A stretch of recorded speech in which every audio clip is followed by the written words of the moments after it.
Welcome to Chefs in the City. I'm Ann Fisher, along with my co-hosts, Steve Stover and Rich Terapak. We like to talk about food, we like to talk about cooking, and we like to talk about the people who cook for us, the chefs. So thanks for joining us today. One of Central Ohio's most revered chefs, Josh Dalton, famed for Veritas and Speck Italian Eatery downtown, is on the move again, developing Rosalita downtown and on track to open in the summer of 2026. In October, he closed two restaurants, 1808 American Bistro and Rosebuds, both in Delaware. And now he's turned his attention to the Bicentennial Park restaurant property at 229 Civic Center Drive, the former Milestone 229. So Josh Dalton, welcome to the show. Well, thank you. Thanks for having me. Downtown Columbus Inc. turned to you for this challenge, and I think I must have read it somewhere that Downtown Columbus President Amy Taylor said, you know the opportunity and the quirks of running a downtown eatery. And I'm wondering, what's the opportunity? I think the space is iconic, so that's a plus. But for me, I went and took a look at the space, and then after looking at the space, for me, it has to be about the food and the concept and stuff. So I left there thinking, man, that's a really cool space. If I don't have that passion, that feeling for it, I don't know what I'm going to do with it. And then I was literally just sitting there thinking, I was like, man, I could go for some good Mediterranean food. And then I was like, that's what we need to do there. And you start looking downtown. It looks, so I texted Amy, and I'm like, hey, I'm so sorry to bother you on the weekend, but what about this idea? And she was like, yeah, let's roll down with that. So that's how it started, and that's when I started once my brain starts going. So Mediterranean is going to be more than just Italian. Yeah, so and the reason I want to do Mediterranean is it's not so much to put us in one category, because if you think about the Mediterranean, it covers so much stuff. Yeah. Right. Yeah. From tapas in Barcelona to Middle Eastern. Yeah, Greece to Istanbul. Yeah. Right. So the nice thing is it allows the chefs and everybody to kind of go all over the place.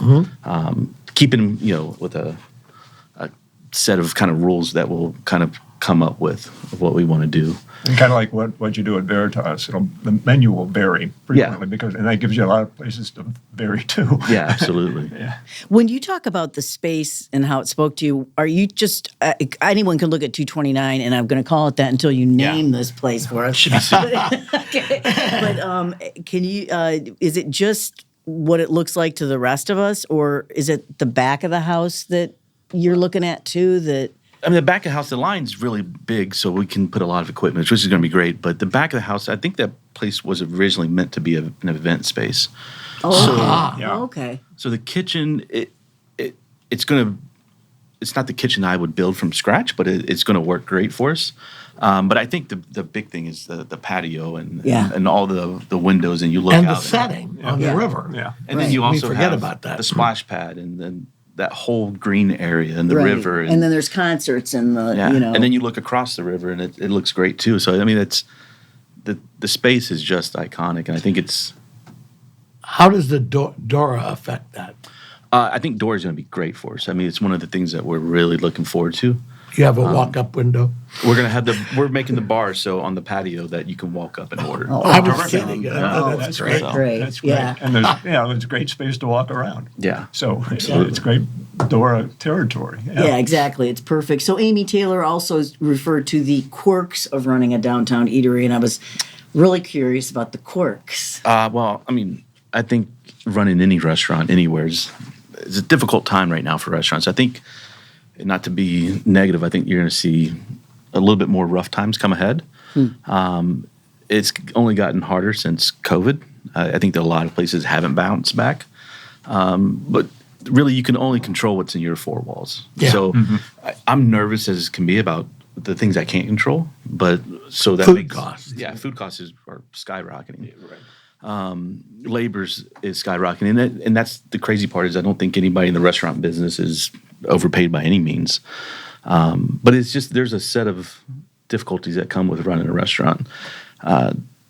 So I don't know if it's downtown. I think one of the things that we have to think about is what's going on downtown always, especially on that front where we're going to have a lot of festivals and the splash pad, and then you also have the theaters and that kind of stuff that you have to kind of think about. And then you also have to think about what's going on in other parts of the city is when we have the fair, does that affect us? The Ohio State games, how does that affect us?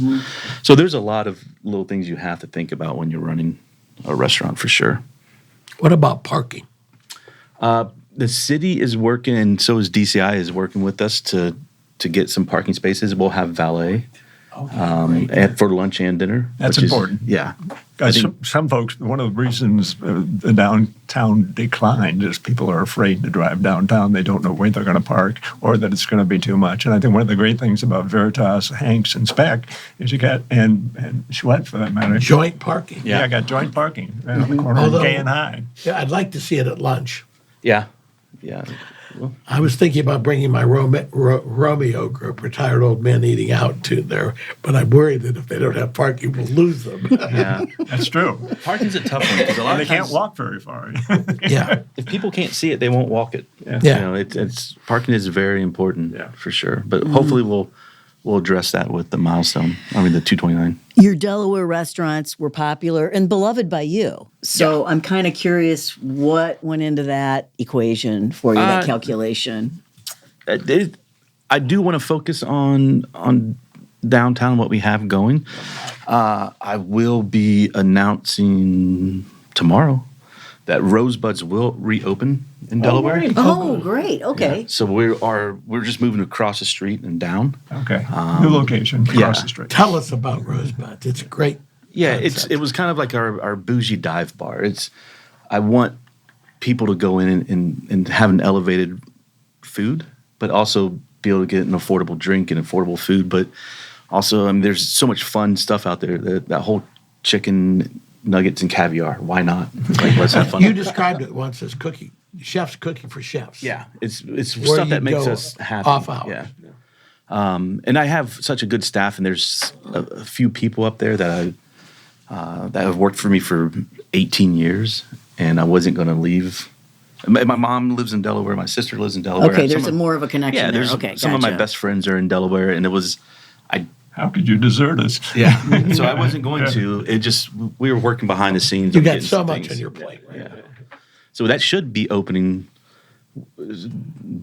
no later than mid-December. Oh, Oh, wow. Okay. So it's a quick turnaround. Okay, so by the time this airs, Yeah. this will be, that's great. What's the address? It's going to be 3 West Winter Street. Okay. And it's a bigger space than the old Rosebud. So I think the old one held about 32 people. This one's going to be in that 75. I remember Wow. Yeah. That's first great. time I went to Veritas. Veritas was there, Speck was there, Yeah. Then we did Cove, and then we did Cove, and then, Rosebuds. yep, Yeah. 4 things. So it's kind of my incubator. Tiny Yeah. little place. and you referred to it before we started. I think I heard you talking about Rosebuds as an incubator too. Do you try dishes out there? Is that what you mean by Yeah, that? or- the idea is it's like you said, it's chefs cooking for chefs, or it allows us. There's no set rules that we have to do, so it's one of the things I try to encourage everybody. And it's regardless if you're working at Speck or Veritas. If you have an idea, feed it to me and let's throw it on the menu. Let's see what people think.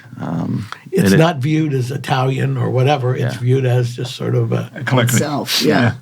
And I think sometimes, like, I love bar food. Sometimes I just wish there was a little bit more thought and care and love put into it, and that's what we're trying to do. Then a deep fryer. Yeah. I mean, we have some deep fried stuff. Heck which yeah! is great, I mean, but who doesn't love deep fried food?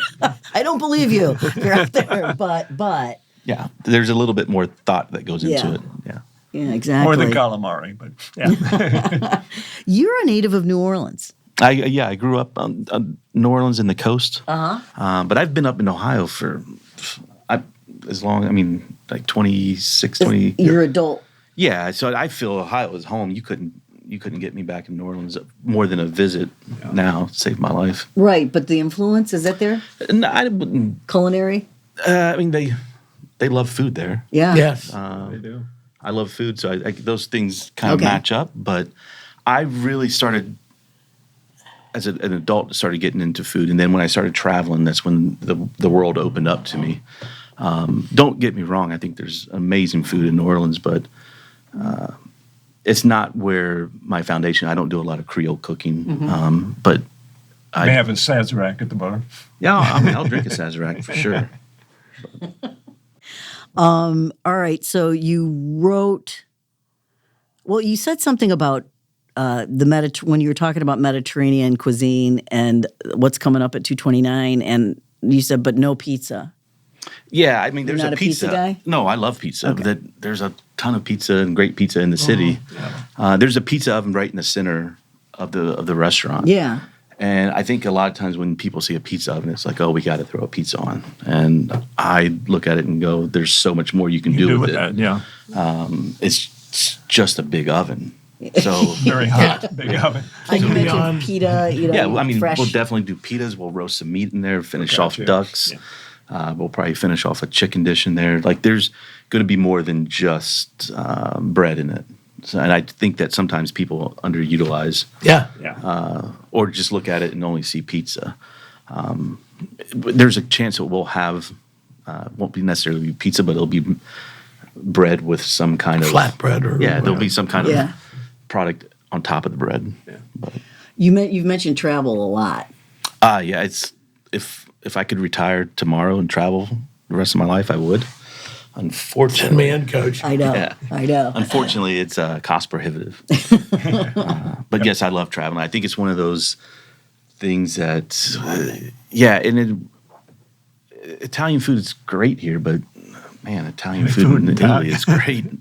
Champagne's, I love champagne everywhere, but drinking champagne and champagne is, it changes the way you look at things. Spanish Or food. cava in Spain. Yeah. So I always tell people, like, get out and do, especially the young kids that work for me. I didn't start traveling until I got older, and I wish I would have traveled when I was at every age. I would say the best time to travel is right now, because you can do more today than you're going to be able to do in 10 years. So why not go right now? Yeah. Yeah. We keep it up, but it does become Yeah. more difficult. Yeah. Oh, you guys are dogged about it. As far as the whole downtown thing, because you're very heavily invested, you're going to keep Rosebuds, and that's all great up in Delaware. But, back in the day, I remember being in the newsroom when I worked at the Dispatch, and there was like a big newsroom argument about why are they building apartments downtown? Nobody's going to come downtown. Downtown's dead, And now I know some of those very people are living downtown. Yeah. And what do you think about that, and what do you make of this transformation? Oh, I think it's great. I think you need people. It needs to be a community. And I think before people had the apartments and all that, it was just a place that people looked at as just business. But people are starting to move there. It's home. You have people walking around, walking dogs, jogging. And it starts to become a community, just like German Village, or Upper Arlington. And that part's great. So now we have people coming in to do things, but you also have the residents that live down the block. So I think it's a great thing. I think Jeff Edwards, the developer, is a big part of it, and he's been he's been really great to me. And it's one of those things. If you see somebody that has a vision, and he's putting his money where his mouth is, and it's like I'll follow you wherever you want to go. So, And that the Gay Street corridor leads right into a lot of those apartments. Yeah. A lot of brownstone kind of apartments. And we've just described Gay and High as the culinary heart of Columbus. And you've got Veritas and Citizens Trust, the most beautiful bar in the Midwest. Above it, Accent Wine Store and Speck, and soon Rosalita's. How does that all work? Well, you can go to all three restaurants within 5 minutes. yeah, They drink one place. Move on. Great for you. yeah, it works with a great staff. I mean, I think that's the key people. The people around you is key. I won't pretend like I can do everything. There's some days I'm drowning, and if I didn't have a great staff, it wouldn't happen. Then also having great supporters like Jeff Edwards and all the people that work for them that support you and believe in what we're doing. So it's one of those things. And then you have Amy Taylor coming on with DCI. It feels great to, just a lot of gratitude to have those people kind of backing you. So There's a lot of leadership making some of this stuff happen. Yeah. A lot of vision that's starting to come to fruition. Talk a little bit about Citizens Trust for people who haven't been there. It's, as I said, It's right upstairs from there. It's so beautiful. it's an old bank lobby. Yeah. it's a gorgeous space. I mean, it has 3-story ceilings. It's unique bar. And it gets crazy during like the Miracle. We just did a pop-up for Halloween, Black Lagoon. And then we do Miracle coming in, and it gets crazy up there, like to the point that sometimes you look at the staff and they're going to pull their hair out. What is it? Tell us what that is. So Miracle it's a pop-up that started off in New York, and then each city has like an offshoot of it. And it's done by Cocktail Kingdom, but it's just a big Santa Claus. It looks like Santa Claus threw up in the lobby. Okay. And it's like kind of like done in that, I don't know, tacky Christmas kind of way. You can't be there. Yeah. So it's great, but it's a lot of sugar in the drinks. Yeah. They're sweet, but it's a good time for sure. All right. So what do you do? This is Chefs in the City, and we like to hear about what you do, where you go when you're off. Oh man, that's a tough one. Because he's not off very often. I can't even imagine where you get off doing anything. I think there's a lot of great chefs in the city and a lot of them are friends, and Avishar I think was just at Veritas Tuesday night. Mm-hmm. So I think we visit each other's restaurants when we can. Which is terrific. Did you do the 10 Hens dinner? No, I didn't. And a lot of times for me, I'm either so busy, like I'm going to New York this weekend with my sister. She helped me a lot with closing 1808, and I was kind of I need to get out of the city just for a minute. Yeah. But And there are a few places to check out there's in New York. Yeah. So a lot of times I don't eat out in Columbus as much as I'd like to. I'm like a Jew Thai fanatic. I think that's some of the best. Bethel. Any Chinese. So it's a lot of like ethnic food. And then if I can get out I went to Metsy's the other day. So yeah, if I can get time off. Yeah. A lot of times it's also Sunday and Monday or days, and a lot of the other restaurants. Everyone else is closed too, And I don't right. blame them because I'm like, oh, this is. Yeah.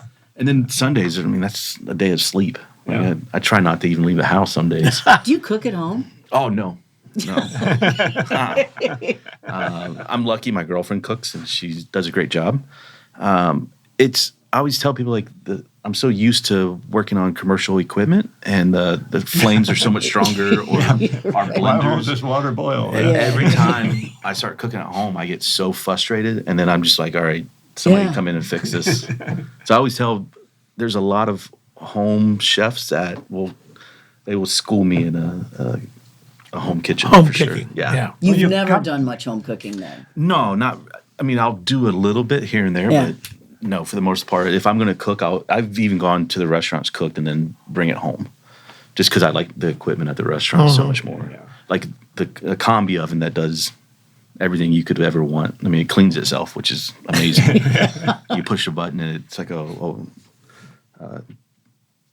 it just cleans itself. Where did you train? I didn't. Okay. Tell us about that. I just read a lot of books. I worked under some good chefs. Like there's Ben Graham. He actually works for me now, but he used to run the Burgundy Room. I remember Ben. Yeah. Oh my God! So he works for me now, and we've worked together for years and years. But that was Rigsby too. So he Ben Graham. Yeah, I came up gotta say hi underneath to him, and that was like the old days. He was a young whippersnapper when. Yeah, and he was from Montreal, so he came down here, and it was.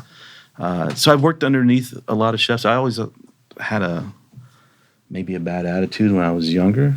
Like I knew everything. You learn real quick that I don't know shit. But so and a lot of it's just reading, and then I like to try to think that we foster where it's almost competitive in the kitchen, where we try to teach each other, or what do I know that the other guy doesn't know, or what cookbooks did they get that we didn't. And I always tell the chefs, if you don't know how to do something and I don't know how to do it, let's just learn together. Let's ask. And it's best classroom. It also fosters some independence in them, and we've made a lot of bad food. We just try to make sure it doesn't go out. So you just don't serve it. There's a lot of trial and errors where you're like, oh, that didn't work. But That's great. Well, and what you were saying about supporting or getting support from the other chefs in town, and we talk about that frequently, that it's great to see you and Avishar, and the synergy is amazing. Hanging out together. It's not it's not the competition you might find in Brooklyn, for instance. Yeah, well, I think it's one of those things that there's enough room for everybody to do their thing. Like I want the best for, and Avishar's, I mean, he's blowing up. But Avishar's interesting because he's famous because of Top Chef and all of that stuff. And then Bobby Flay beat Bobby Flay. And he was just on Beat Bobby Flay All-Stars or something. I don't know what it was. And he lost. I guess once you beat Bobby Flay, then if you lose the next time, you should never go back. But he was very crushed by that. He felt really, there's a lot we think chefs, you guys are so phenomenal and we love to eat your food and all that kind of stuff. And there's no self-consciousness about it. Oh, there's a lot. Like, yes. I mean, it's one of those, there's a certain amount of ego that you want. It's just a matter of making sure you keep it in check. But we all want to put out food that we really love, and we want the people that are enjoying it to love it. And it's bad reviews. I mean, it crushes us, and it's hard to sometimes get out of your head. That's why I try not to read too much about the restaurants. We only do good reviews. So.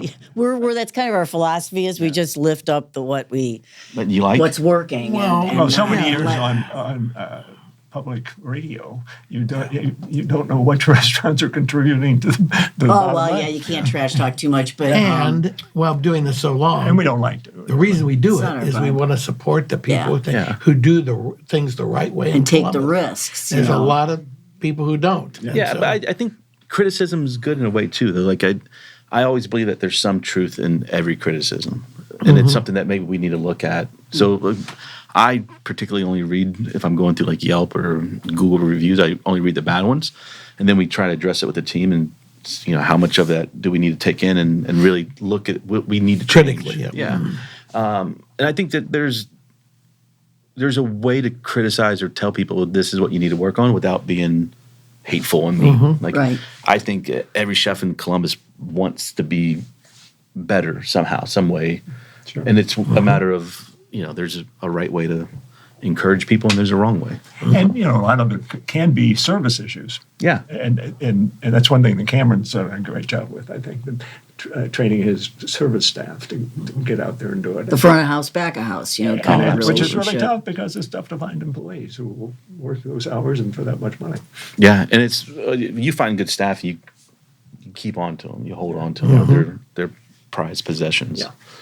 I talk a little bit about the pandemic. I mean, it was probably the biggest event of my lifetime. Probably, I hope it is. Hope nothing like that ever happens again. But how it changed because the back of house, what's going on in the kitchens and how people are being treated, who are showing up every day and doing the hard work and not making that much money. Yeah, I think there's good things and bad things that are happening in the restaurants. I think if you're not taking care of the people that work for us in the restaurants, I think you don't last long. And I think that's a good thing because I mean, when I was coming up, it was you get your head bit off, and I think there's a right way of going about disciplining people and making sure that they get the job done. Or just correcting them. Yeah, it's setting the standards. Yeah, exactly. Yeah. But there's also a lot of bad things that came out of COVID, and it's things that are out of control. Food costs is crazy. Yeah.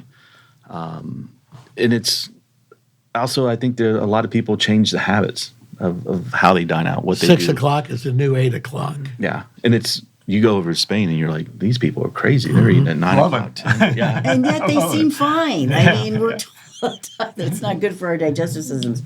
And then people's a lot of takeout. Yeah, a lot of takeout. I'm not big on the whole DoorDash thing myself. Yeah, I don't use it ever. I can't imagine it's ever going to be as good at home as it would be sitting in put it together at home after you dropped off. Yeah. And DoorDash, I think, actually, even though it was great to have during COVID, it's hurting restaurants these days because people can avoid going to the restaurant and just order things out. So it's it's a great service for people who can't get out that well. But it's more fun to be in the restaurant. Yeah. Yeah. Do you have to do DoorDash now? We don't do Okay. DoorDash at any of my restaurants. Okay, that's what I'm. And it's I have a feeling like to go food generally, if you have to design a menu to be to go. Specifically. Some food travels and some food doesn't Yeah, travel. condensation is horrible on Yes. anything fried.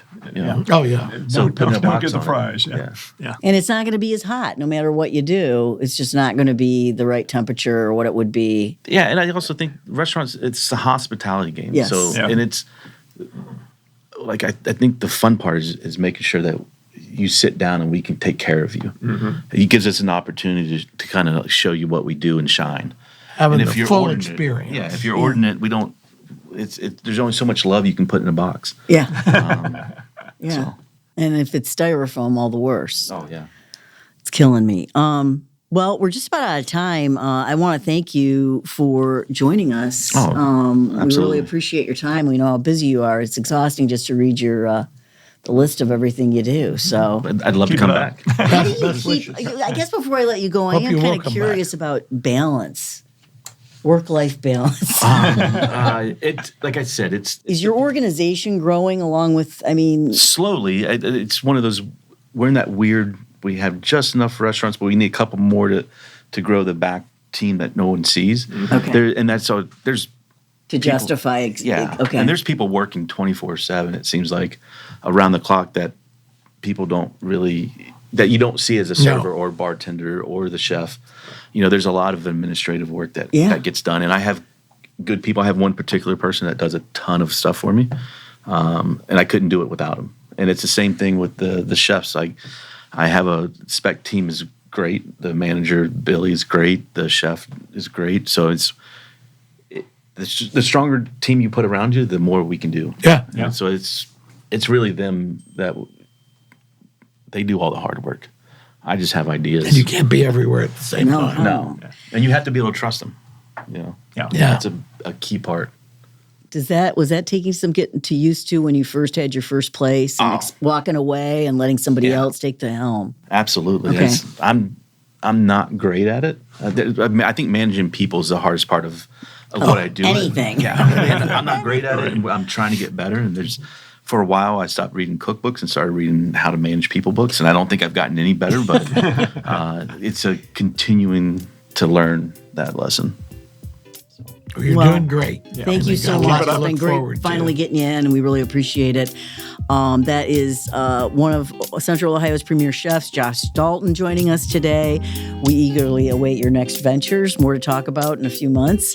Thanks also to my co-hosts, Steve Stover and Rich Terapak. As always, make sure you check out their cooking classes at Franklin Park Conservatory. This is coming up this spring. And remember, a great meal is best shared. So share this with someone today. Find us wherever you get your podcasts. And thanks for joining us. I'm Ann Fisher. Take care.